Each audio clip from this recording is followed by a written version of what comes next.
This is Tricia Ziemer, Eastern Regional Access Television, and we're at Eastern Newsbeat, and we're at the Wyrena Cafe and Art Gallery, and they have set it up beautifully to come in and have coffee and enjoy delightful cakes and enjoy the artwork on the wall. We've stolen it today for a lovely interview with Maree Coote. Now, you've heard of gold winners, Olympic gold winners. Well, we have a gold winner here as well, but she's an author. Welcome. Thank you very much. Thanks, lovely to be here. Now, tell me about your journey as an author. Well, I started in through visuals, believe it or not.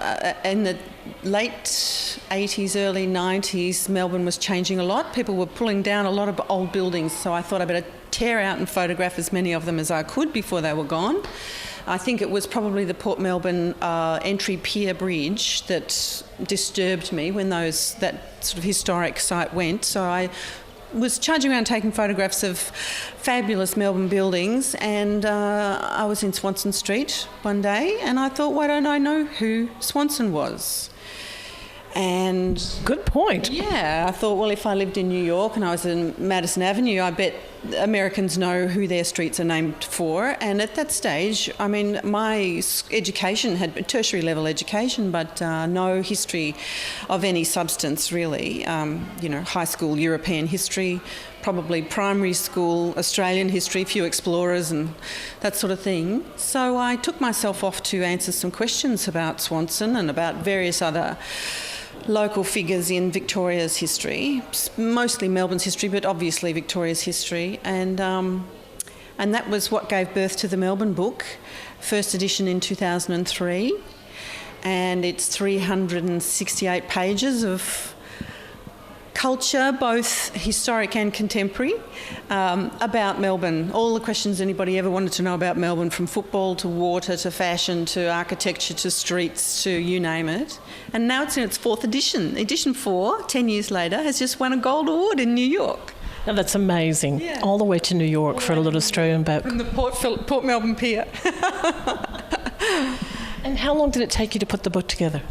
The first edition would have taken me a couple of years, because it's a fat little tome. And I didn't want it to be a coffee table book. I wanted it to have a lot of info, but easily accessible info. So the chapters are 2 to 4 pages, so that you can dip in and dip out. You get in each chapter a really gritty, concise, opinionated chapter about the subject, whatever it may be, which hopefully will turn you on to go and read more about Nellie Melba or Tom Wills or whoever it might be. I fear that people aren't getting into history and haven't been getting into history because it's usually so dry and dull. It's usually a book this thick but with nowhere near, I mean, this is nearly all images. It's 700 images in here to keep people interested and to attract the eye and to attract the digital generation. So, yes, I'm trying to give the chapters in really good nuggety pieces that are entertaining and visually stimulating, so that will then hopefully inspire people to go and learn more about whatever it is that they're interested in. If they would like to know a bit more about that particular historic figure or icon or idea or entity, so... That's fantastic. So who do we give credit to for our magnificently wide streets in Melbourne? Oh, Hoddle. Good old Hoddle. And it was because he... 99 feet wide is the turning circle of a brace of bullocks, so they tell me. And you had to be able to do a Yui without, causing too much upset. And the secondary streets, the lanes that we now call them lanes, and they are now lanes, they were originally designed to be slightly smaller streets, not lanes, at 66 feet wide. And government powers of the day, powers that be, said no, it's too wide, make them narrower. And Hoddle wrestled against this for quite a while and said, look, all right, we'll make them 33 feet wide, but only if they're back access lanes only. In other words, that's where people would come to drop off supplies or collect rubbish, that sort of thing, sewerage, all those sorts of things. And so that was the agreement, and of course they were used as main streets pretty well from the get-go.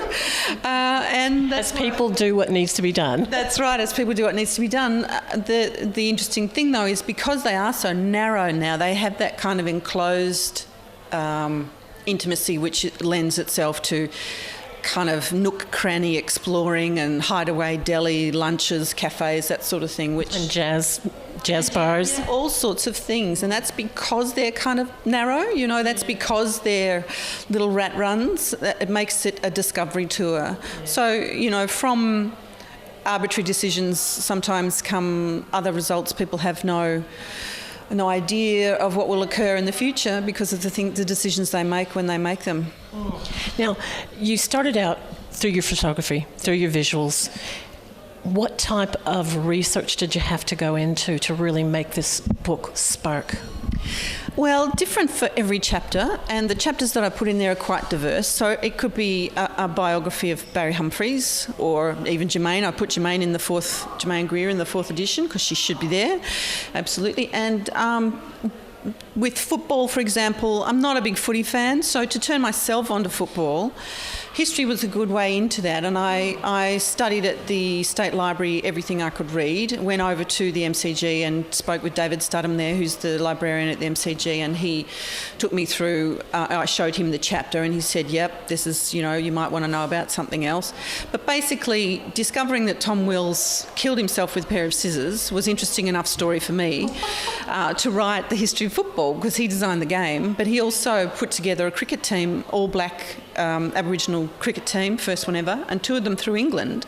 And he was a Brit, so our all Aussie game is actually put together by a cricketer from England who killed himself with scissors and got massively depressed. Plus in his family life, his family was massacred by in an act of retribution from an Aboriginal group up in Queensland whose family had been wiped out by white settlers. So they were retaliating, and it's the most intricately weird story. So that, for me, made football interesting. Apart from the cultural impact of it, it's kind of, you can't avoid it.